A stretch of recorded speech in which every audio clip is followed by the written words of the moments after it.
This is the Sluggo, slant and go.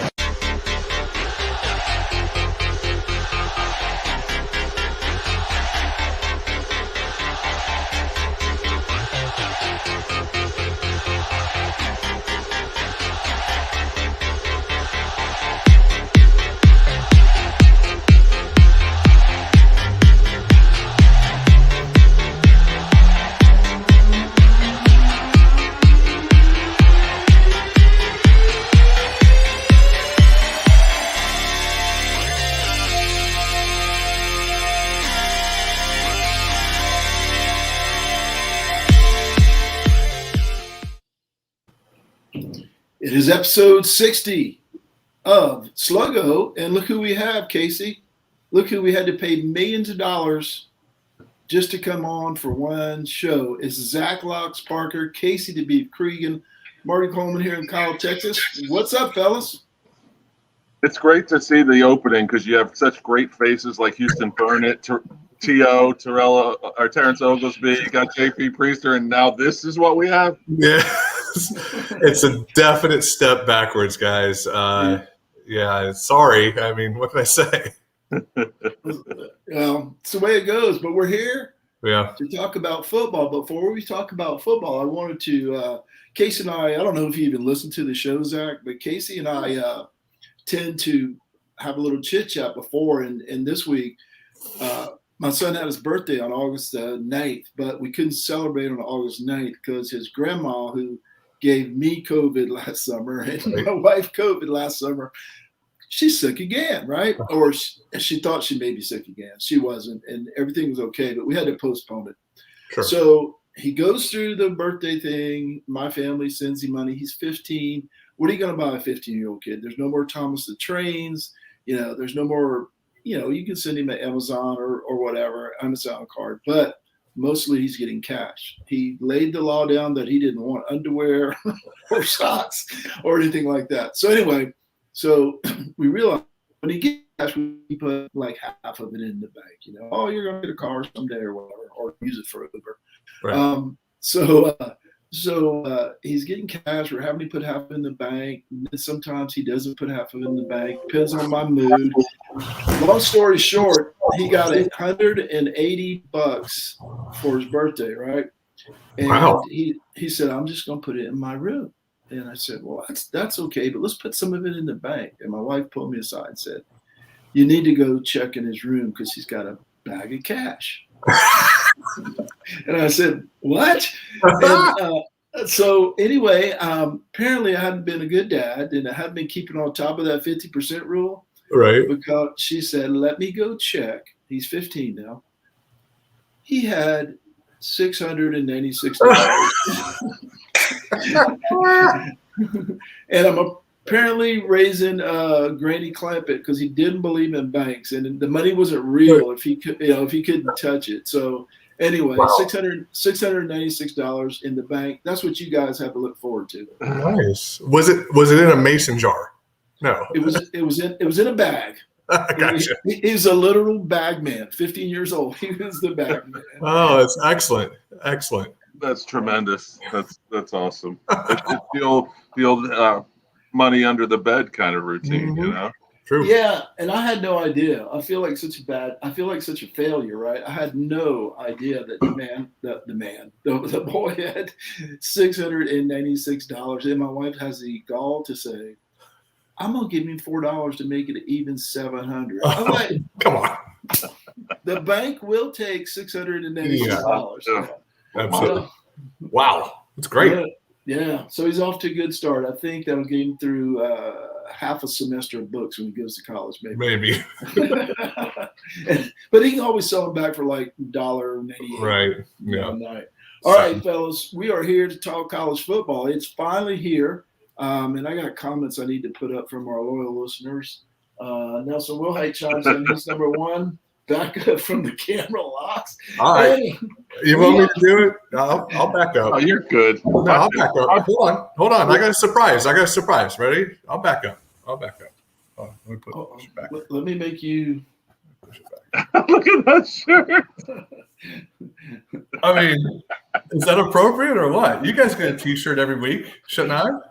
You should, but you should change that shirt. That's perfect. We're having technical problems from Pooler, Georgia here. The SEC homer, I would expect nothing else, Locks. Nothing else from Locks. Let's see, what is our next comment? Kevron, hello, Kevron. Great to see you. As always, we appreciate it, bud. Thanks so much. Cope, South Carolina. Go Tigers. And you were speaking of T.O. there, Beef, and look who's checking in. Terry Owens from Johnsonville, South Carolina is checking in. That's not the T.O. you were talking about, or the T.O. that you actually accidentally talked about. Another T.O. Kevron is likes your shirt, Beef. It's a little foreshadowing maybe from our picks later on. You don't know. Never know. Take it to the bank for that zero. They tried to talk him into a money market. And I was like, wow. Well, we don't need that. He's 15. Yeah. And I'm in control. I thought I was until I found out he had $680. Humbling, right? Yeah, it is very humbling. He's got an Alliance T-shirt. Oh yes, the boys are off to a rolling start. See what happens, Casey, when they don't have us to pick on every week. And when we take weeks off, we get abused on the way back in. I can't. We have to take more weeks off. Hey, week 0, Saturday, fellas. Nebraska and Illinois, Hawaii, UCLA, and future Clemson opponent UConn takes on Fresno. Beef, what you looking forward to on Saturday besides actual football? All of them. Really, truly. I'm looking forward to all of it. I don't know why, but I believe Illinois is going to be good this year. And from what I'm reading, Nebraska is a huge dumpster fire. Scott Frost is kind of in trouble, and he might be losing, even though he's from there, he may be losing some of his luster with the fan base and even some of the players.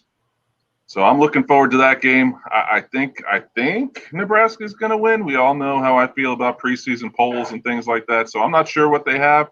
I don't know why I believe Illinois is going to be relatively decent this year, but I'm looking forward to that game, definitely. Locks, what you got? Commenter wants you to burn your shirt. That's me, I think. I think that's me. Iowa Falls.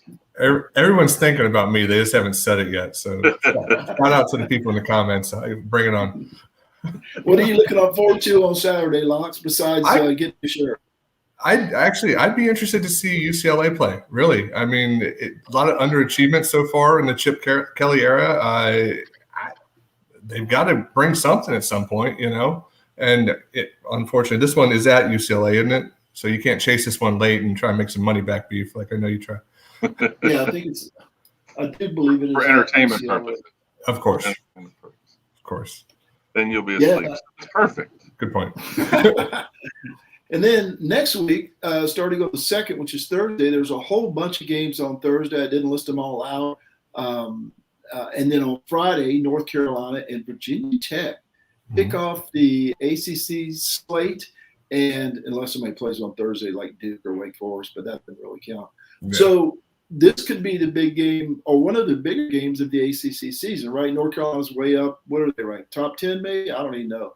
Right outside the top 10, and they're playing at Virginia Tech, and everybody's scared of the sound system in Blacksburg. Apparently, it's going to play a famous song. So, you know, we're gonna make conference championship playoff and those type of picks tonight. Next week we'll make picks on actual games next Wednesday. Zach, what's your early on that Carolina Virginia Tech game? I think this spread was 6 points last time I looked. You don't have to give a pick. Just talk about the game if you want, or if you want to give a pick, you can do it. Right. Well, I mean, obviously everyone's been talking about Sam Howell out there. He had a huge couple of years, really 2 seasons. I saw 68 touchdowns in 2 seasons. That's pretty strong. Obviously, we all know, you know, the opponents may not have been the strongest he's played against too, but I would expect him to, you know, come out firing right out the gate. So I haven't heard a whole lot about Virginia Tech. Are they just kind of like a middle conference player here? In North Carolina, I think is probably favored on the other side of the conference from Clemson. So between them and Miami, but I would look for Sam Howell to have a big game and really try and, you know, put his hand out in the Heisman race already early, first game, you know, got the stage. All right. I did check. It is actually 5.5 is the line. Really? North Carolina's favored on the road in Blacksburg. And Casey, you're off the hook because Chuck says he's talking about the SEC shirt he wants to burn. Which, and an old familiar face has chimed in, fellas. Jeff Brett, who I believe some of you know, Lots is looking west. Yeah. And my shirt, my first shirt that I've ever worn on this show with an actual collar. Classing the place up. Hey, every time Houston Burnett comes on, we say to him, no collars, and here you are. Yeah, no doubt. And JP, I think this was a Walmart special. I think I bought it back in the days where that was a luxury for me to go to Walmart and get a new shirt. So that's where it's at.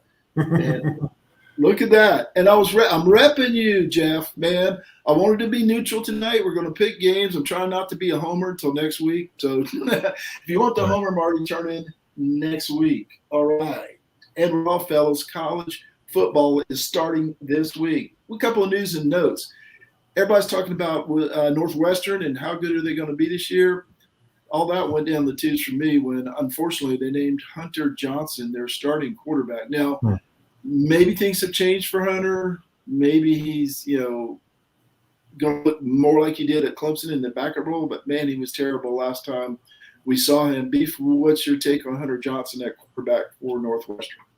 Yeah, Northwestern's one of those teams. I really believe that Pat Fitzgerald, the head coach there, kind of has some equity with that team, with that fan base. So it was either Hunter Johnson or, for our South Carolina friends, Ryan Helinski, who transferred to there, probably thinking he was going to win that job. But yeah, I'm excited to see how Hunter Johnson will do, because he did come out of high school so highly touted. He came into that Clemson class with Trevor Lawrence. So he definitely has the skill set. He performed very well at that Elite 11 his senior year in high school as well. So I think he's got the skills. I think it's just going to be maybe a little bit of confidence. And now that he's been named the starting quarterback, maybe that'll help boost him up for opening day. Locks, what you got on Northwestern? I know they're not in the SEC, but Yeah, well, I mean, inferior across the board. But, Northwestern, like you said, with the head coach, I feel like he has a longer leash than a lot of people do. It just seems like they were thrilled to get Pat Fitzgerald, which is good. I mean, he's a good hire, but he just really hasn't performed yet. So hopefully, he's making the right decision. If all else fails, what's he going to do? He's going to put, a proven guy in there, Helinski, who I thought was pretty good at South Carolina, from what I recall. I was kind of surprised that he did transfer up there. But again, like you said, I think he thought he was going to just step right in and take over. But obviously that didn't happen. So he must have been outperformed somehow. So, time will tell. But two good quarterbacks are better than just one, as they say, No doubt. Well, if you have two quarterbacks, you don't have one. That's a good point, too. I think that was a Steve Spurrierism back in the day. Right. No doubt. Hey, I'm glad to see JP, Jason Priester, in the comments, and I'm glad he shops at Walmart. Good, smart guys think alike. Next up, I wanted to talk about Georgia, about some rumblings that are, we know Eric Gilbert wasn't with the team for personal reasons, but my understanding and my reading of the tea leaves is more is going on than that at Georgia, that some of the players weren't happy with the direction of the offense. Shocker. And that thing, not everything was well and swell in Georgia land. Now, Locks, I know you're in that area from Pooler, Georgia, and have you heard anything to that effect, Georgia, or is everything going perfectly? It's definitely not going perfect. I have heard a bit of rumbling, so like you're saying, but nothing major. But it's more of every day they check as the Georgia fans, as I'd say, every probably 2 hours are checking Twitter or some type of dog's website to see who's injured now. That is their biggest fear. Last week, I heard things getting thrown from the other side of the office, hitting walls. When the tight end, the safety went down, it's, woe is me. What can happen next? Clemson's going to dominate us now. I've heard that, and take it with a grain of salt. They're still a very good team, but the injuries can't help. They're still a very good team, but the fans are just scared. right now, it seems like. Some type of dog website. I'm picturing what is that show where they run the dogs around? Yeah. That's not the kind of dog website. No, different dog. DAWG. All right, Beef, what's your take on Georgia preseason? Yeah, come on. The way they recruit, they got 5 stars to replace 5 stars. I know they just got Tyke Simpson. Is that his last name? Tyke Smith. Excuse me, the DB hurt his foot, and you got Eric Gilbert, who's probably out longer than they say. It's a personal issue, so I heard it's probably a little bit longer term than just the Clemson game. They got George Pickens out. They got Dominic Blaylock out. They got a bunch of names, a bunch of guys that you've heard of. But they also have a bunch of names and a bunch of guys you've heard of that are backing up. So yes, I can understand Georgia's feelings that their starters, the guys, the transfers. Tyke Smith is a transfer, that he came in to help them and bolster them on the back end. But they still have DK. Darian Kendrick's still there. He's a 5-star transfer that they got in there, and they recruit 5 stars. So woe is me a little bit with Georgia and Georgia fans. I think that maybe they don't know the names yet, but those guys behind them, it's kind of the wealth, the rich getting richer, if you will. It's kind of like the Alabama or Clemson problem. You get a 5-star that's hurt. There's a 5-star behind him. You just don't know him quite yet. Yep. JJ says the paternity test was positive. What does that mean? Is he putting comments in for the Maury Povich show or for our show? Sometimes I'm not sure who's referring to, but it's not me. I know. I'm pretty sure of that. I don't know which one of you guys are in trouble, but it's not me. I shouldn't say in trouble. That implies something I didn't mean to imply. Hey, next up, I wanted to talk about Casey's favorite thing, the preseason rankings, specifically Bill Connolly's S&P Plus rankings. And I didn't want to go into depth here, but I saw Pauk in the comments, so I had to bring this up. He tends to pick and choose the stats he wants. Like the other day on Twitter, I know you're not on Twitter, but he threw out that his Marshall transfer offensive lineman is a preseason All-American, but he didn't tweet out where Notre Dame's ranked in the AP poll. I think they're right behind Cincinnati and ahead of, I don't remember, Iowa State or something like that. No, they're not ahead of Iowa State. But anyway, Pauk's in the comments, so I know he's listening. The top 5 here, they're the same interchangeable 5, right? Alabama, Clemson, OU, Ohio State, and Georgia. But my interest was piqued by number 18, which is Notre Dame, which is sandwiched, as I was just trying to say so ineloquently, by Michigan and Cincinnati. Notre Dame seems, and all joking aside, I've been giving Pauk a hard time, as Casey knows, but all joking aside, I've seen a wide divergence on Notre Dame. Some of the Notre Dame fans and some non-Notre Dame fans thinks they're going to win 10, 9, 10, 11 games. I think, what did Bill C say? I can't remember, but Pauk got all upset. He's like 7-5, I think, or he took the under at 8. So I want to know, Casey, you can go first on this one. What's your thoughts on Notre Dame, and how many games do you think they win? Yeah, it seems to be my common theme with equity, right? But I really believe that they're built an offensive line. They could, pick and plug and play, as they say. So I really feel like that Notre Dame offensive line wise is going to be okay. But gone is Ian Book, and that's what we've seen. He's one of those guys like Hunter Renfrow that seemed to be at Notre Dame for 140 years. He was there forever. Now they have a virtual statue back there in Jack Cohn. Now, one thing that Pauk did say that kind of interested me and kind of made sense is because I've been saying Ian Book's gone. So those extended plays are now gone. But they do have some Frisbee catching dogs on the outside. So I really believe that now they may have a guy that can throw it to him. But it's that whole unknown. When you have a quarterback that you have no idea really what he is, or what he can give you, that's a problem. They do have Kyron Williams still back at running back. They do have some good wide receivers. Their defense, I think, is going to be okay. They have that Marcus Freeman guy from Cincinnati, the defensive coordinator, that they're all excited about. So I just think it's an unknown, and it always seems to be an unknown when you don't know the quarterback. Are they going to be good? Sure, probably. They look at their schedule, and it's not that it's easy, because I don't think it is easy, but it's not teams that necessarily scare you. And as Pauk is known to say, Notre Dame can go out there and out-athlete most of the teams. Now, they're going to have some tests with North Carolina, Cincinnati. even a Southern Cal. But, if you look at the out athletes, they're probably going to win 7-8 games just by that. So that's my feeling on Notre Dame. All right. And Zach, before we get to you, do you know Elisa? Yeah, that's my Aunt Alyssa. She's a proud Notre Dame graduate. Alyssa. Yeah, proud Notre Dame graduate right there herself. So, okay. Yeah, for sure. Whole family, the whole clan went to ND. So yeah, I'm the outlier.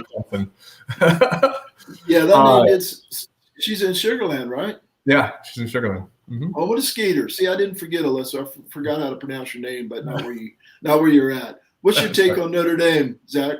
I like Kate started talking about with the schedule. I think that's a tremendous comment. Got me thrown off there, Houston. Laughing. Notre Dame's schedule is a good schedule, good for them, and good looking to the outside, to the committee even too. If they run that schedule, I think they're going to end up in a really good position. I don't know that they will run the schedule though. USC could jump up and bite you. North Carolina even could too if they show up. But they're not playing a bunch of cupcakes. I guess that's what I'm basically trying to get at with my long-winded answer, Marty. But they run that. Used to that. They could be right there, But like we've said, I have no idea in the quarterback. They're going to be fine on offense and defensive line. They're probably a solid football team. I just, again, do they have enough to win the big one? I don't know. They got to get in first. Hey, Locks, no worry about the long-winded answer. This is what shows is 60. This is my 60th opportunity to practice with to listen to long-winded answers. Houston Burnett, what a comment. Glad to be watching three great minds with more cohesion than the Alliance. Comment of the night so far. True story. They've all been really good. And Aunt Alyssa, that's what I'm going to call her from now on. Aunt Alyssa chimes in with Go Irish. I don't recall her being a Notre Dame grad. Yeah. Sure enough, her two sons, her husband, my uncle and cousin. So got a lot of Notre Damers in my family. So when you went to Clemson, they thought I followed my other cousin. He went to Clemson too. So there's at least two of us. Good representing. And Nelson chimes in with his 12 teams: UNC, Iowa State, Oregon, and Texas A&M. Nelson is in the wine tonight. That's pretty obvious from what's going on here. And there's Palk. Palk is really happy now. We have two in there, right? 2 hours. And JJ's a Notre Dame too. Yeah, JJ's a Domer. Wow, we got 3 Notre Dame fans listening. I believe that's 1 graduate and 2 other fans. That's really cool. I'm glad to hear that. Hey, let's talk. The majority of our listeners are Clemson fans, obviously, and viewers are Clemson fans. Let's talk Clemson for a couple of minutes, fellas. A couple of weeks ago, Casey and I were asked a question about the center position at Clemson. Casey was on Margarita number 2 or 3 at that point, and he started answering about the basketball center. No, I'm just joking. It wasn't that bad. It wasn't that bad. It was a lot of fun, actually, but we didn't really answer the question. Bockhorst, Rayburn, who's going to be the center, Casey, as far as you know? And JP Priester, if you know something, chime in the comments.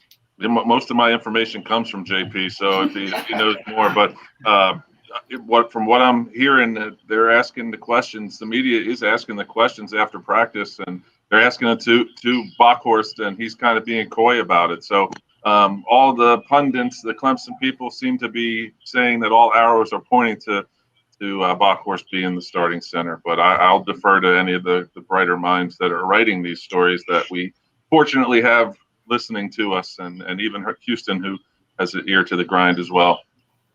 Is it maybe not known yet at this point?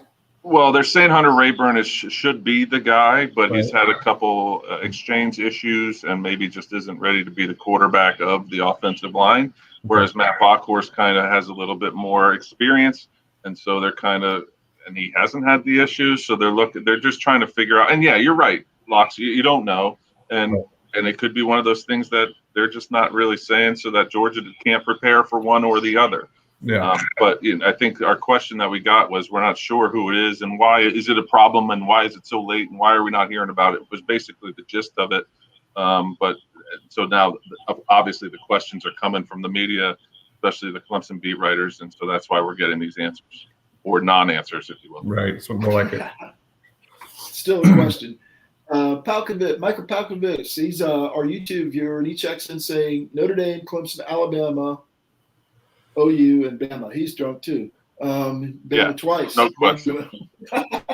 OU and Notre Dame still winless in the CFP. Oh, there's a period there. What's Right. he do? He got 5 schools. What's he doing? Exactly. Period. He's got Bama twice. That's what I'm saying. He's obviously hammered. But he's hammered, but it still makes more sense than what Nelson put up, right? I mean, okay. The other thing I wanted to hit on was Joseph Ngata being hurt again. Now, we talked about this all spring and during the summer when Locks was on vacation for 46 weeks, I think. Everybody kept saying, "Oh, he's ready to break out. He's ready to break out." And I said, "I wanted to see it on the field. Can he stay healthy?" I'm not gloating. I'm just saying this guy's having a hard time staying on the field, and I'm not expecting a lot of him. I hope I'm wrong. Your take, Locks? Yeah, I agree. I mean, I'd love to see him at full strength. Has he ever been at full strength? I mean, do we know? Maybe one game, and then he pulled up lame. So it'd be a fantastic addition. You know, Justin Ross back, plenty of other weapons out there too. But this guy could be a force if he can just get healthy. And now you're entering the season, and it's not going to get easier. So we shall see. I really hope he can pull it together, though, because it would make the offense even more fun than it can be right now. Thankfully, because of the position that he's at, I really believe that there's opportunity for him to get healthy, because there's a lot of wealth of talent there at the wide receiver position. But here's another guy from California who came in 5-star wide receiver who has all the makeup of it. He's got the body, he's got the height, he's got the size, he's got the hands that we've seen in spurts. But we just got to see him play consistently. It stinks for the kid. I feel sorry for him. Yeah. Sorry. Houston Burnett of the Morgan Thomas Show says Clemson, Ohio State, and 2 sacrificial lambs. So he's not on the Oklahoma bandwagon. And Bama either. Sarcasm. I would have stuck with the wine, Nelson, if I was you. Mm-hmm. Okay, well, Anthony, hold that question. We'll answer that in a couple minutes. Next up, when we last saw Clemson, as we talked about pre-show, fellas, Ohio State was running roughshod over Brent Venables' defense. I'm looking for a much improved defense. You're not. I think Venables was embarrassed, and he's got a chance to prove it right out of the gate against Georgia. I'm looking for a much improved defense this year. What about you, Beef? Yeah, I am too, and they were really good last year. So I think that was lost because of how bad they looked on the grandest stage that they played on. But that was a really good defense last year, and I think another year with Brian Brzee and Miles Murphy and heck, that defensive line looks scary on paper, just the names, and then the guys behind them that haven't even played yet, the DeMonte Capehart, Peyton Page. I mean, there's just names for days in the 2 deep, 3 deep. The linebackers, you got Skalski, he's been there for 100 years, literally. And on the back end, Nolan Turner, same idea. So, I'm still a little skeptical on the DBs a little bit, maybe a little depth. You lose Kendrick, so automatically my mind thinks depth is a little bit of an issue. But Andrew Booth should be all right. Sheridan Jones on the back end. So hoping for good things. But, yeah, I think this defense is going to be good. And I think you usually can beat Venables like that once. You're not going to beat him twice that way. So I'm sure he's figured something out. He's the old mad scientist. He'll figure something out how to combat what they're claiming, stealing signs. Please don't use mad scientist with Clemson coordinator. That gives me flashbacks to Rob Spence. And we don't need flashbacks to Rob Spence. Locks, what's your take on the defense this year, Locks? It can't hurt to bring this many guys back together with that defensive coordinator. Venables is an animal, especially after he's been beaten.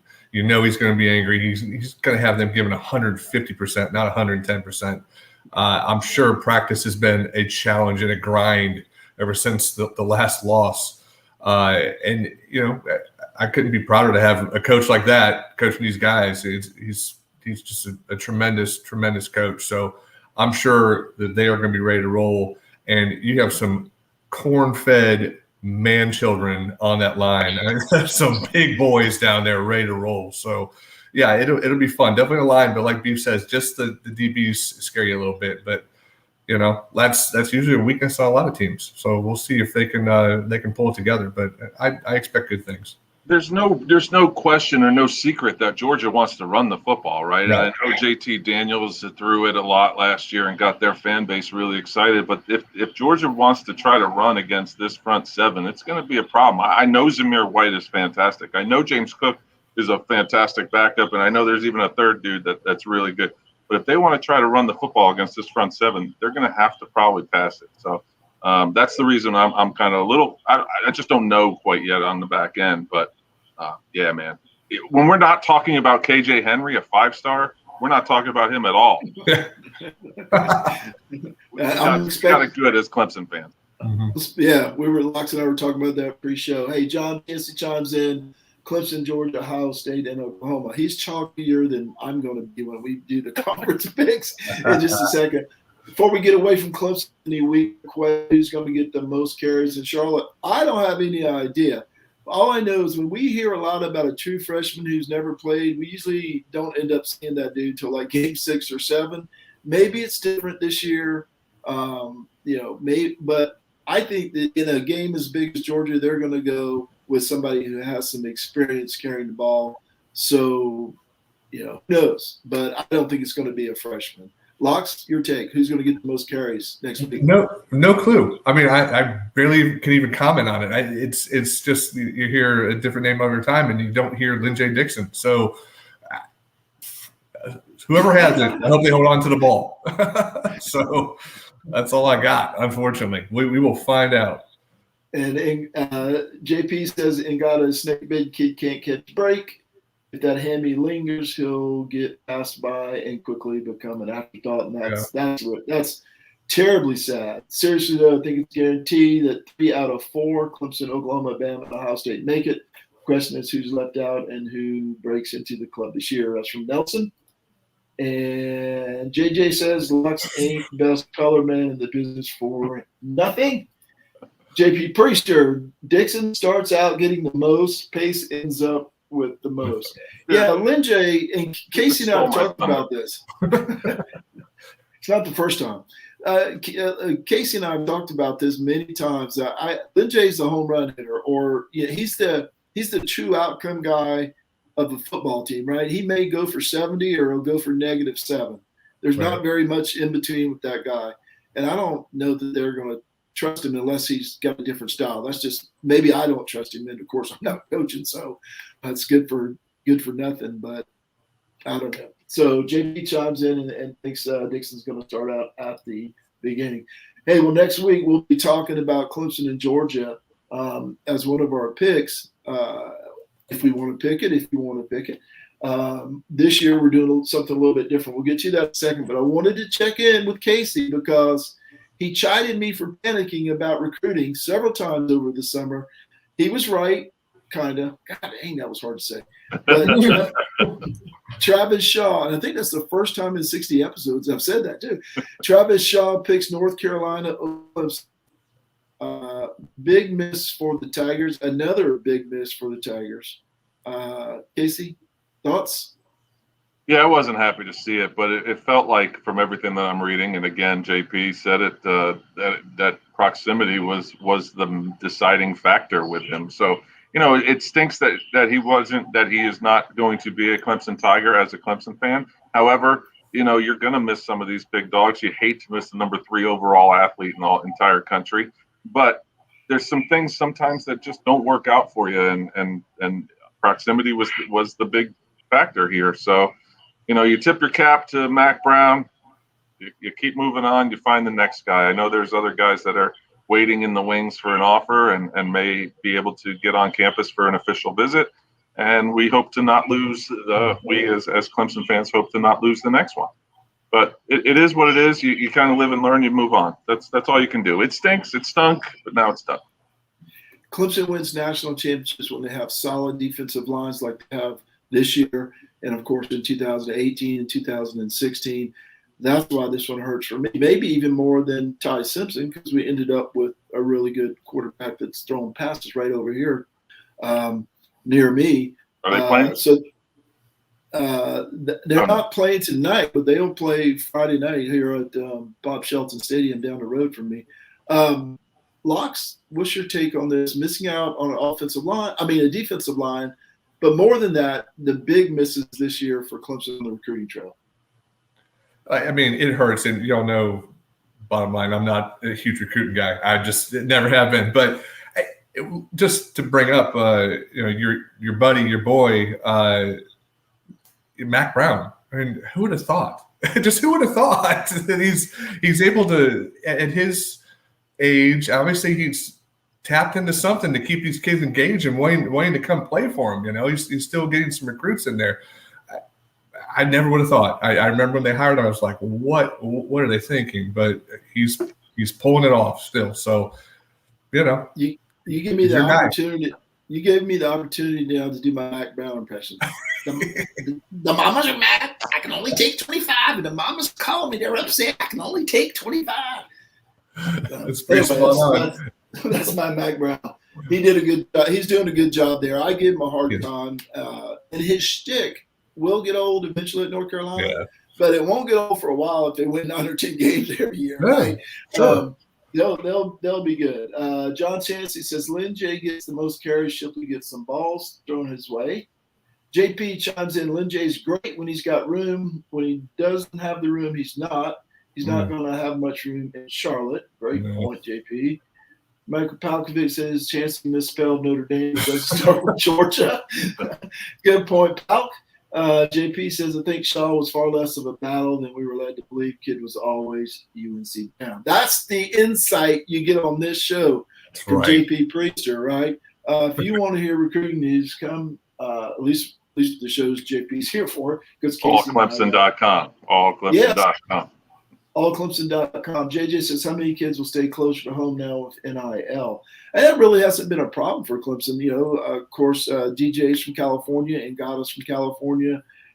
Kansas guys committing. I think it's more national now than it's ever been, just kind of in general, but Clemson specifically, of course. I think one year they had like kids from 12 states, I think, in one recruiting class. Yeah. Yeah, I think it's the opposite. I think it's kids now are going to go further because they still have the opportunity to make money wherever they go. You get a kid in California, if he's going to make $500 a week or whatever it is at Miami, maybe he goes there now, But I was listening to Kirk Herbstreit today do an interview, and he said he thinks it's going to be a non-issue going forward. Once everything kind of clears itself up, it's not going to be the big dogs eating and everybody else kind of getting the scraps.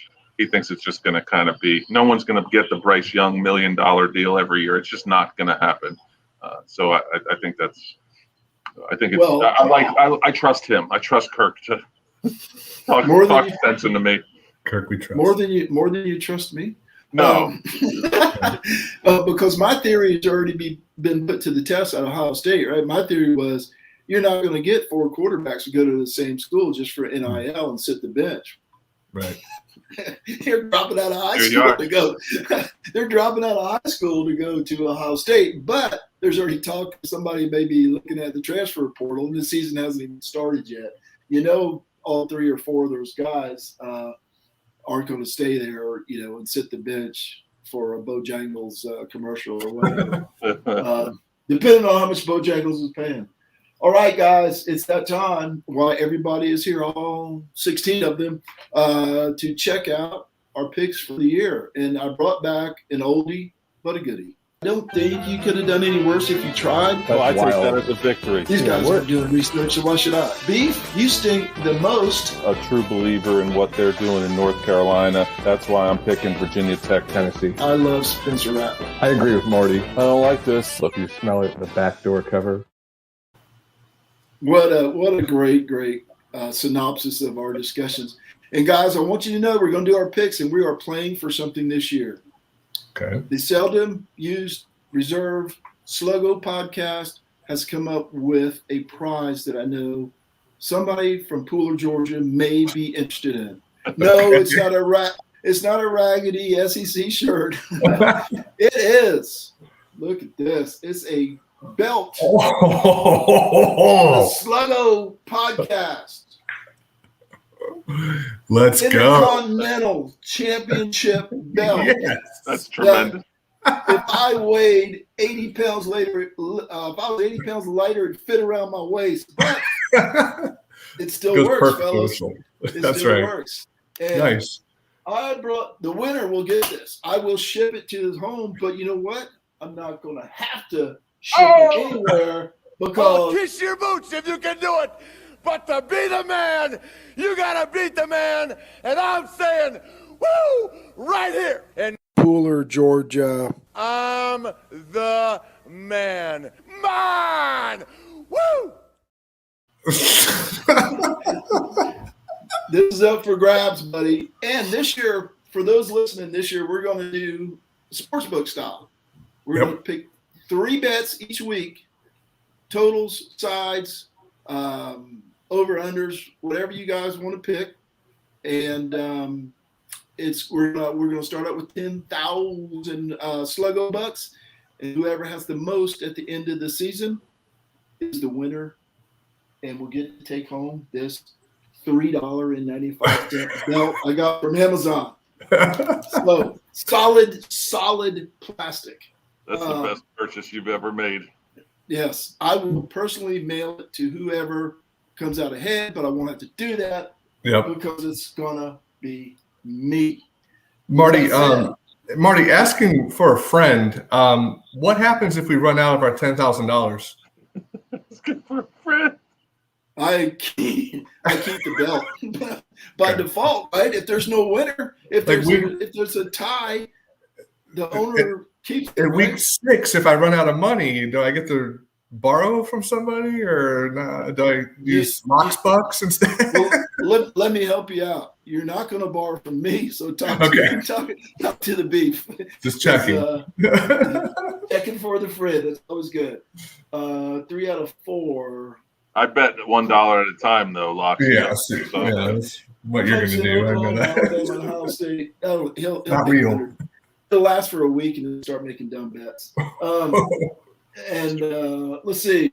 Seriously, though, I think it's a guaranteed 3 out of 4. Clemson, Oklahoma, Alabama, and Ohio State. Make it. The question is who's left. Who breaks into the club? I already read that one.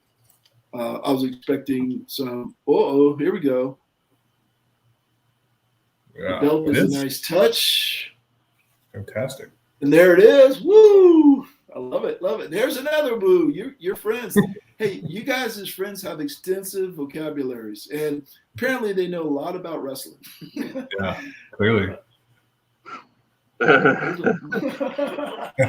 All right, guys, let's make our picks here. We're going to start out with the ACC. I'll go first. Clemson.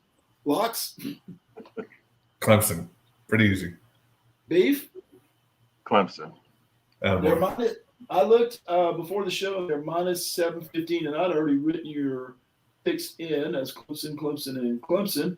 I tried again. All right. The Big Ten. I'm going to let Beef go first on the Big Ten. Who you got, Beef? Wisconsin. Here we go. We're off. I'll go second. I'm going to take Ohio State. I think Ohio State is a really, really good team this year. Obviously, they're breaking in a new quarterback. So is Alabama. But I think Ohio State's going to be the class of the Big Ten. They're going to smoke that league like Clemson's going to smoke the ACC. Locks, you grew up a big Ohio State fan. Oh, and, you're originally from Ohio, right? I am from Ohio. Grew up during the Maurice Clarett years.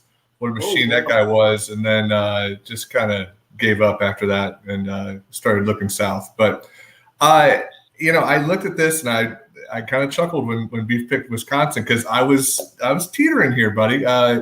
Not a lot of sample size for Wisconsin last year. Got a great quarterback, very accurate quarterback at Wisconsin.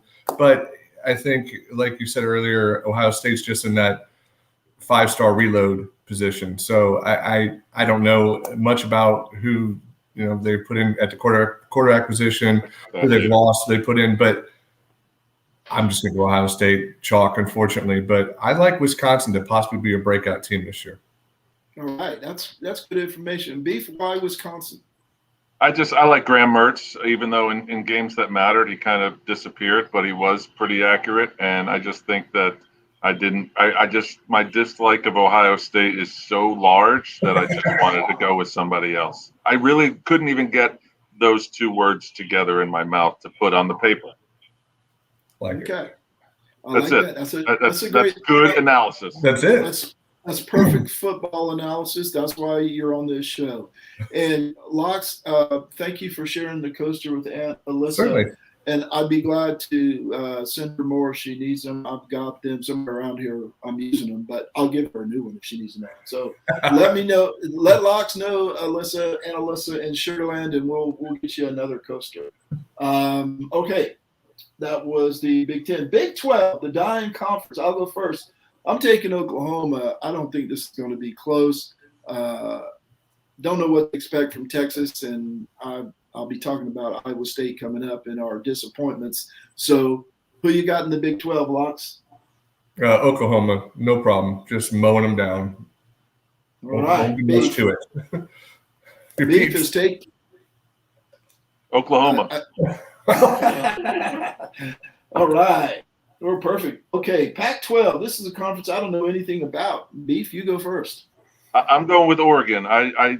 Although, as we were talking earlier about having two quarterbacks, you have none. They have Anthony Brown Jr. and Ty Thompson, and as of today, I believe Anthony Brown Jr. got the job, but I don't know. It depends on who you read. But I'm going Oregon. Mario Cristobal, who stunk it up at USF and was okay at FAU. Now he's the savior at Oregon. That's crazy how that happens. So I'm going Oregon because of all that positivity. Yarber was wondering if you were going to pick Oklahoma State again, Beef. I looked hard at them, and it was a quick look. Yeah. JJ checks in and says, go Guardians. Locks, who you got in the Pac-12? Speaking of drunk. I looked at Oregon, too. They got 16 starters returning on their team. Pretty strong. But just started looking at Keaton Slovis at USC. Great quarterback, a lot of experience.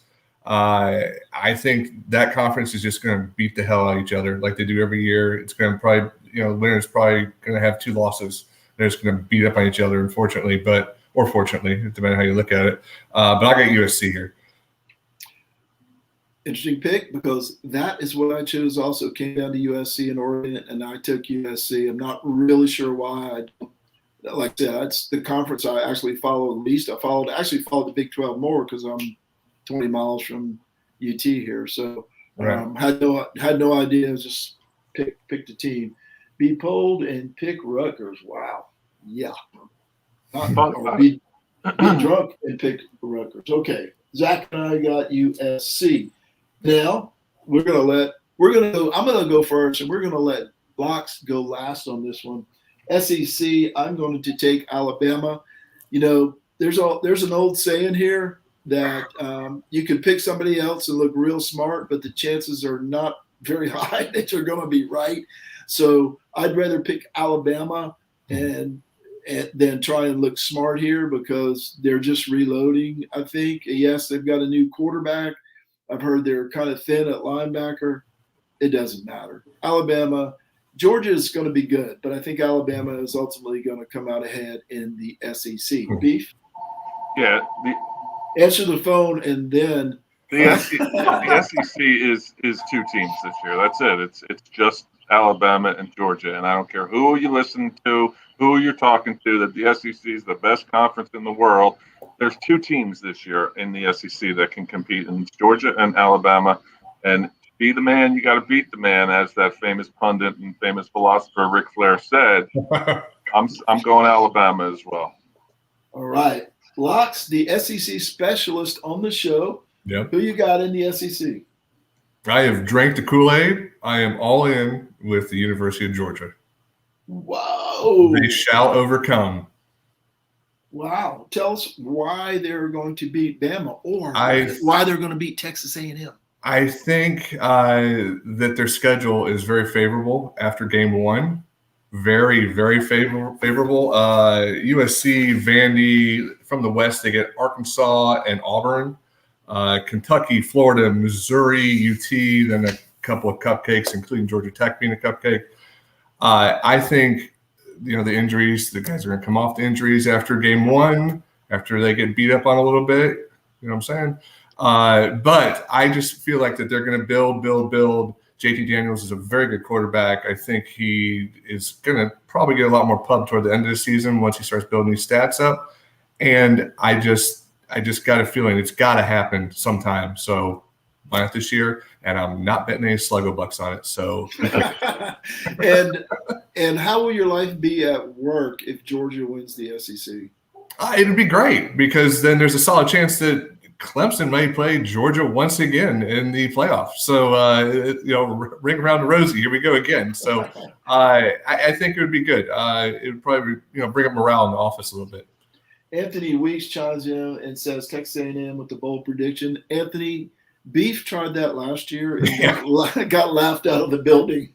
All three buildings, I think he got. I love Spiller. I love Spiller for Texas A&M. Yeah. I think he's fantastic. I just don't trust their quarterback because you don't know what you have. I hope he's better than Kellen Mond, but Texas A&M is getting a lot of hype preseason, and I'm not sure why.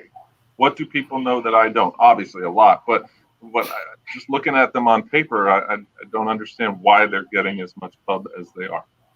It seems to, they got pub for only losing to Clemson by 14 a few years ago. So it is a weird thing. It's one of those things I say, I want to see it on the field before I start betting on Texas A&M. There's a clue. And Nelson chimes in and says, Alabama's great at linebacker podcast. I've been listening to, I think there were some injuries. I could be totally wrong. But that's why I said thin at linebacker. Locks just doomed UGA for the season. Thank you, Locks. You get a bonus Sluggo buck. Anthony Weeks says he's not sold on JT Daniels. Tune in next week, Anthony, and I'm gonna have an A pick on my game. I don't know which one I'm gonna choose, whether it's going to be spread, over, under, or what. But I'm going to pick that game because it's probably the only Clemson game I'll pick all year. Well, that's fair. That's fair of him to say, too, because the games that he played last year weren't necessarily against the top of the top. So he was carving up Kentucky and Vanderbilt and Tennessee and Georgia Tech and teams that maybe weren't. So, the verdict's still kind of out on him. I think it's pretty obvious he can throw it. Yes.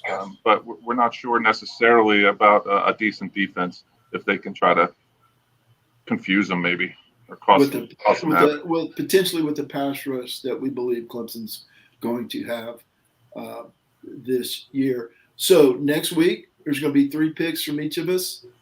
Casey sounds like he's going to total up 3 Sluggo bucks and see if he can come out ahead. Again, you can pick a side, over, under, whatever you want to do, and they're 10,000 Sluggo bucks. Whoever ends up with the most at the end of the one and gets this $3.95 masterpiece of a belt. So it's going to be fun, and we're not all 3. We don't have to pick the same games. We could.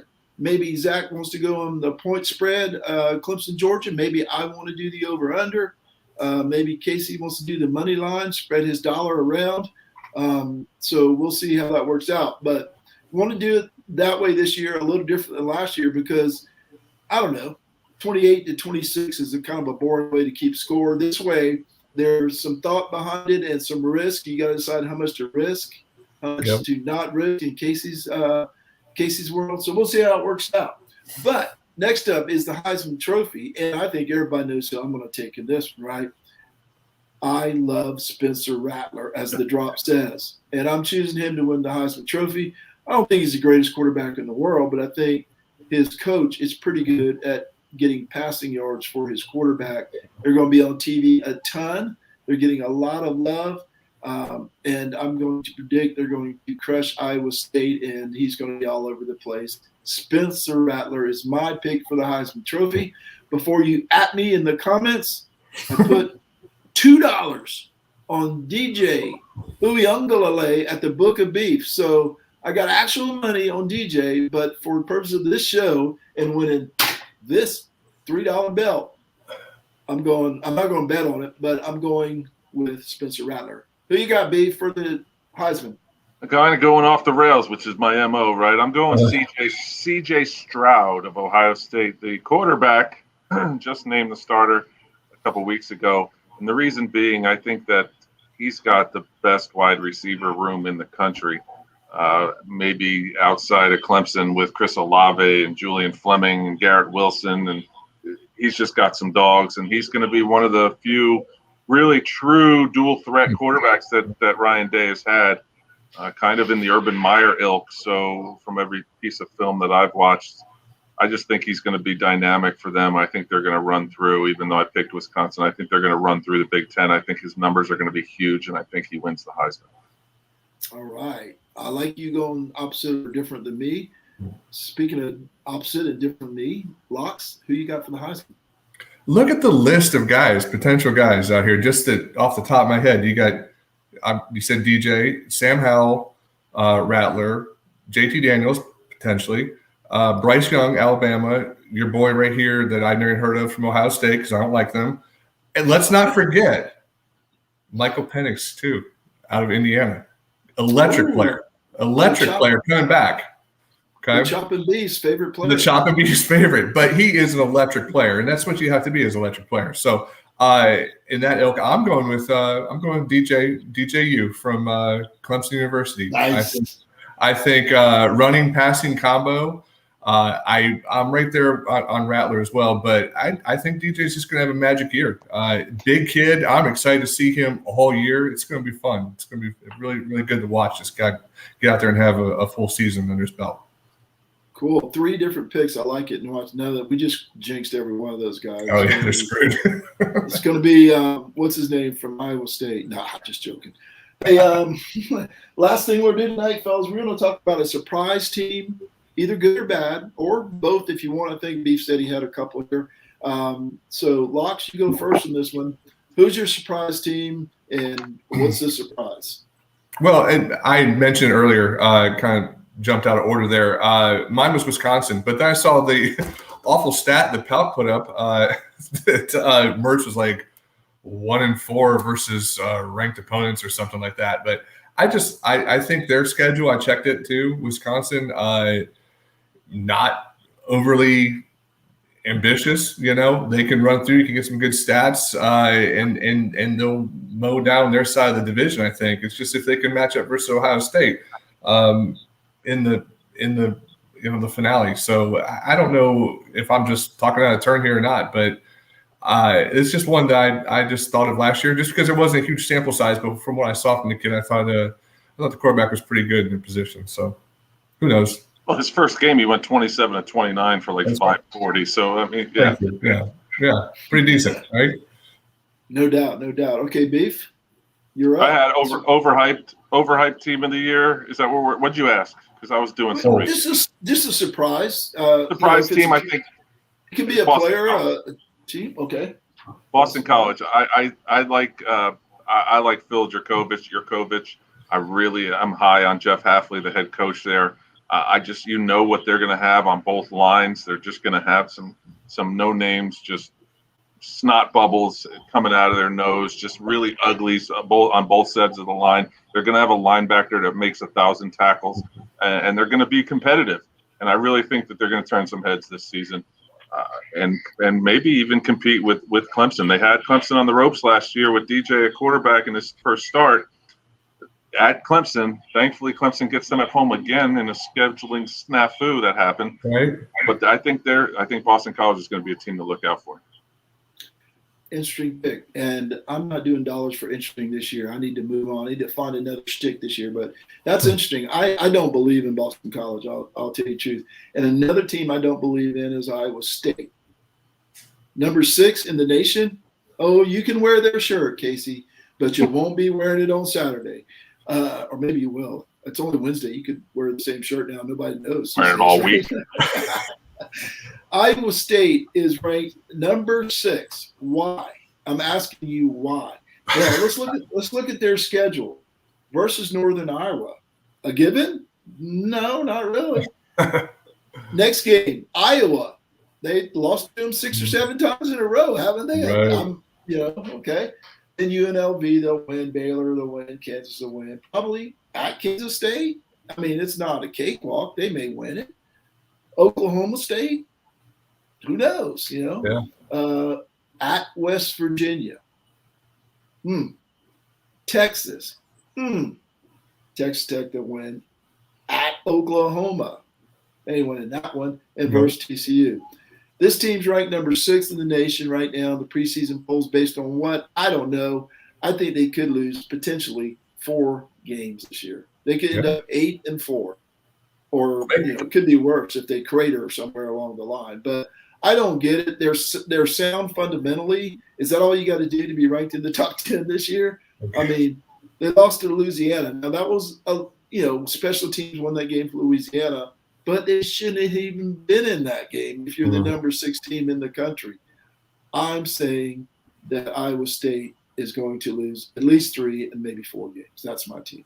I think it's the quarterback, Brock Purdy, and their running back, Breece Hall. That is the reason why they're getting the hype that they are. Kind of like it reminds me of North Carolina getting their hype because of Sam Hall. They lose so much production on offense in North Carolina, but yet they're still ranked in the top 10, top 12, whatever they are. Because of a quarterback, you're going to be better. Now, I know they've recruited better, but it's just surprising to me that teams like that are getting their pub. And this is why I hate preseason polls, as everyone knows that watches this show. But it's like you're getting publicity because of one name, and you lost a ton of production on the offensive side if you're in North Carolina and they're going to be better somehow. It just doesn't make any sense. In fairness, there's 2 names. There's Sam Howell and there's Mac Brown. And a lot of those guys worked with Mac Brown. So that's my theory on why North Carolina is getting so much love and so much airtime. It's Sam Howell. He's a quarterback, and he's really good, but it's Mac Brown and his friends loving on him. Anthony Weeks says, you selling DJ and I'm buying it, Locks. That's nice. My man.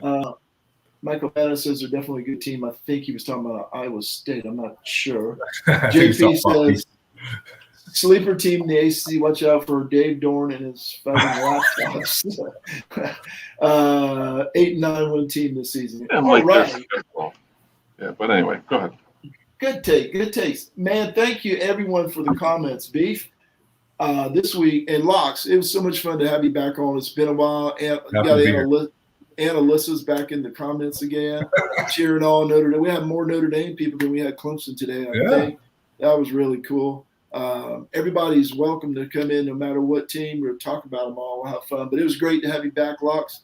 Yeah, Beef. Thank you. And next week, same time, Locks, we want you back. Pick 3 games, do your hours and hours of research. And come back with some good picks. Beef, you want to thank the con people out there?